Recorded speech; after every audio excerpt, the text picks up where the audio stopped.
Form দিয়া দিয়া কর্মী বানাই, আবার এটারে প্রকাশও করে না, গোপন রাখে। কি রাখে? গোপন রাখে, গুপ্ত। হ্যাঁ হ্যাঁ, ভিতরে রাখে আর কি। মানে যে আসে তার লুঙ্গির নিচে তাকিয়ে চা বিস্কুট খায়, টাকা পয়সা পাইলে সব বুঝলা যায়। আছে না এরকম মানুষ? আমারও যদি বলেন আমি কাগজে কলমে দেখাই দিব। গতকাল প্রেস ক্লাবে বইলেইছি, আমরা সুন্নিরা লাল চক্ষুকে ভয় পাই না। এক কথা কন ঠিক না বেঠে? আনোয়ার আর মাটি সুন্নিয়তের ঘাটি, কথা বলেন ঠিক না?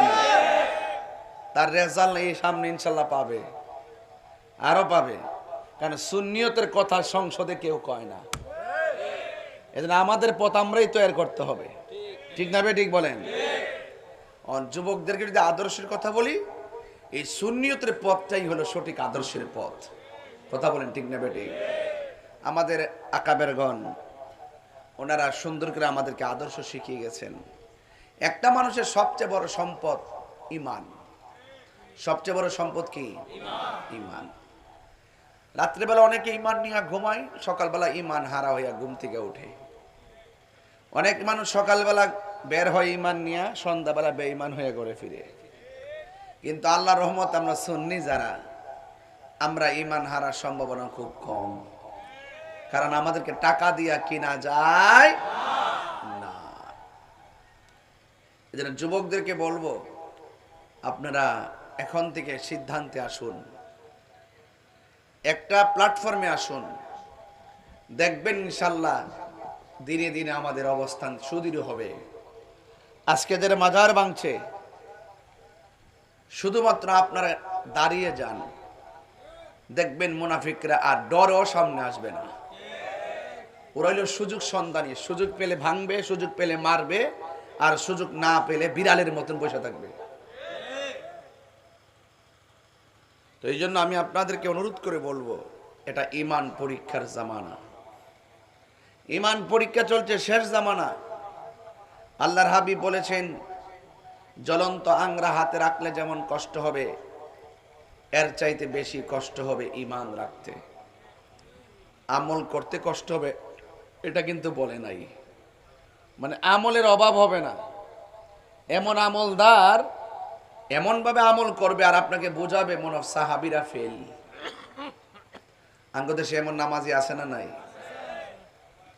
দেখবেন আকাম করলো পাঞ্জাবি টুপিটা লাগাই করে, মানে এমন বুজুর্গ ড্রেসের প্রতি এত যত্নশীল, টুপি লাগাই রাখছে, পাঞ্জাবি ভইরা রাখছে, এরপরও আকাম করতেছে। এজন্য এদের সাথে আহলে সুন্নাত ওয়াল জামাতের কোনো সম্পর্ক। এরা দাড়ি টুপি পাগড়ি টাগড়ি সব ঠিক আছে, দেখবেন কি করবে, সুদের কারবারিদের সাথে যোগাযোগ রাখবে।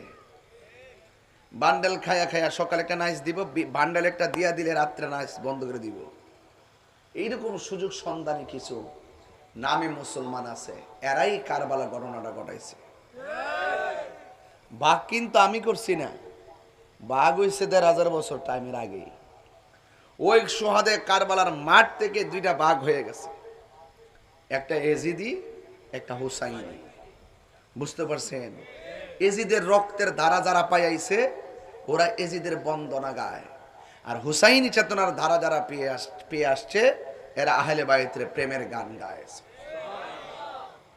এই জন্য সুন্নিরা দিল নরম, সুন্নিরা লোভী না। কথা কান ঠিক নেই? খবরদার, যারা লোভী হয়ে যায় তারা সুন্নি হতে পারে না। ভণ্ড সুন্নি না, সুন্নি কখনো ভণ্ড হতে পারে না। এই জন্য আপনাদেরকে অনুরোধ করব, আপনারা দেখেছেন হযরতে শাহ আলী বুগদাদি রহমতুল্লাহ আলাইহির মাজার আক্রমণ করেছে। সবাই এখন নির্দোষ হয়ে যায়, কেউ করে নাই, জিন আয়েশা করছে।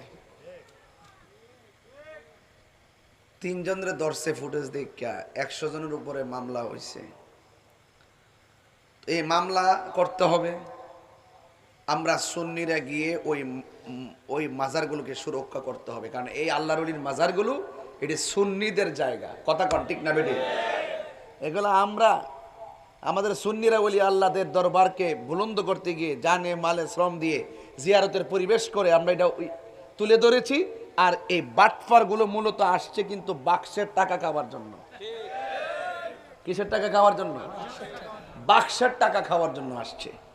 দেখেছে ওই অনেকে এখানে গরু টরু আনে, পীর ফকিরা ওই যে মিসকিন টিসকিন যারা আছেন তারা খায়।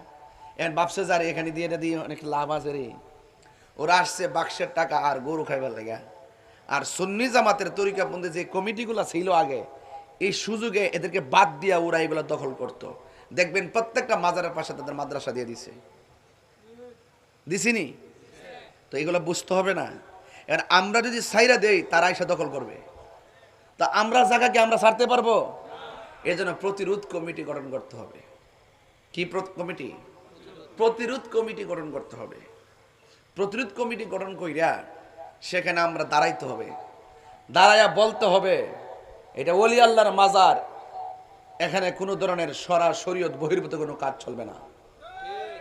কথা ঠিক আছে না বলেন? দায়িত্ব নিয়ে দাঁড়ায় বলতে হবে ওলি আল্লাহদের মাজারের চত্বরে কোনো ধরনের বেহায়াপনা চলবে না, কোনো ধরনের নেশা পানি চলবে না। এগুলো আমরা বলবো আমাদের প্রতিষ্ঠানে। আরে আমার সন্তান যদি কোনো খারাপ হয়, আমার সন্তান আমি মানুষ করব, ওখানে আমরা দাঁড়াইতে হবে, দাঁড়ায় বলতে হবে যে এখানে তোমরা কোনো ধরনের নেশা পানীয় দ্রব্য, মাদকিয়া বা গাঞ্জা মাঞ্জা এগুলো চলবে না। এই প্রতিষ্ঠানগুলোকে সুরক্ষা করার জন্য, সৌন্দর্য করে ধরে রাখার জন্য আমাদেরকে দায়িত্ব নিতে হবে। আমি অতি শীঘ্রই আমার একটা পরিকল্পনা আছে। এখন আহলে সুন্নাতুল জামাতের কার্যক্রম চলতেছে, সাধারণ সভা চলতেছে, কাউন্সিলিং আহ্বায়ক কমিটি চলতেছে। চট্টগ্রাম উত্তর, চট্টগ্রাম দক্ষিণ, মহানগর, পার্বত্য চট্টগ্রাম, খাগড়াছড়ি অলরেডি সাধারণ সভা হয়ে গেছে, পাবনা সাধারণ সভা হয়ে গেছে, গতকাল সিরাজগঞ্জ সাধারণ সভা হয়ে গেছে। আর ওই দিক দিয়ে সিলেট বিভাগের কার্যক্রম চলতেছে, এবং ওই দিক দিয়ে বরিশাল চলতেছে, কুমিল্লা চলতেছে। সব জায়গায় আমরা ধীরে ধীরে সাধারণ সভাগুলো করতেছি, এবং আহ্বায়ক কমিটি করে করে আমরা কাউন্সিলিং নির্ধারিত ডেট আমরা করে কেন্দ্রের কাছ থেকে ডেট নিয়ে আমরা কাউন্সিলিং পদ্ধতিতে আগাচ্ছি। আগানোর বাহিরেও আমার আরেকটা পরিকল্পনা আছে ইনশাল্লাহ। এগুলো আমরা যখন এই কাজটা শেষ করব ইনশাল্লাহ, আমরা কি এখানে বিচ্ছিন্ন নাকি ঐক্যবদ্ধ? আরে বলেন না, আমরা কি বিচ্ছিন্ন নাকি ঐক্যবদ্ধ? আমরা সবাই ঐক্যবদ্ধ। যোগ্যতার ভিত্তিতে আমরা ইনশাল্লাহ কমিটিগুলোকে সাজাবো। আল্লাহ যেন কবুল করে, আমিন কর। আমরা কাউকে বাদ দিতে চাই না। তবে একটা কথা মনে রাখবেন, অনেক সাধনার পরে, অনেক কষ্টের পরে আমরা আহলে সুন্নাতুল জামাতের আকাবিরিনগণ তারা ত্যাগ তিতিক্ষা স্বীকার করে উদার মনে ঐক্য হয়েছে। এই বাগান যেন কেউ বিনষ্ট করতে না পারে। কথা বলেন ঠিক না বেঠিক? সবাইকে আমার কথা রাজি আছেন? সবাইকে রাজি আছেন? কারা কারা রাজি আছেন হাত তোলেন। আমরা কি এক আছি তো ইনশাল্লাহ? ডাক দিলে মাঠে পাওয়া যাবে তো ইনশাল্লাহ?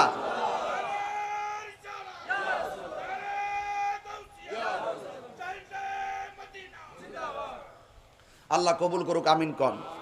আমি বলছিলাম এই দুনিয়াটা পরীক্ষার জায়গা। আপনি যত পরীক্ষা দিবেন বাজি, আপনার যদি জ্বর উঠে আপনি কষ্ট নিয়েন না। হাদিস শরীফে আছে যার জ্বর উঠে এই জ্বরের মাধ্যমে তার সগীরা গুনাহ মাফ হয়ে যায়। জানা দরকার আছে না? অস্থির হওয়া যাবে না। জ্বর দিছে আল্লাহ, তুমি পছন্দ করে দিছ, জ্বরের মাধ্যমে সগীরা গুনাহ মাফ হয়ে যায়। আপনার ডায়রিয়া হয়েছে, ডায়রিয়া হওয়ার পরে মারা গেছেন আপনি, হাদিস শরীফে বলতেছে যে ব্যক্তি ডায়রিয়া হয়ে মারা যায় তার আমল নামা শহীদের মর্যাদা দান করে দিয়েছে। আপনার সন্তান পানিতে পড়ে মারা গেছে, আল্লাহ বলছে পরীক্ষা চলতেছে, পানিতে পড়ে মারা গেছে, আল্লাহ পাকের হাবিব বলতেছেন তার আমল নামায় শহীদের শাহাদাতের মর্যাদা দিয়ে দিবে। শহীদই মরণ। তো বুঝতে পেরেছেন?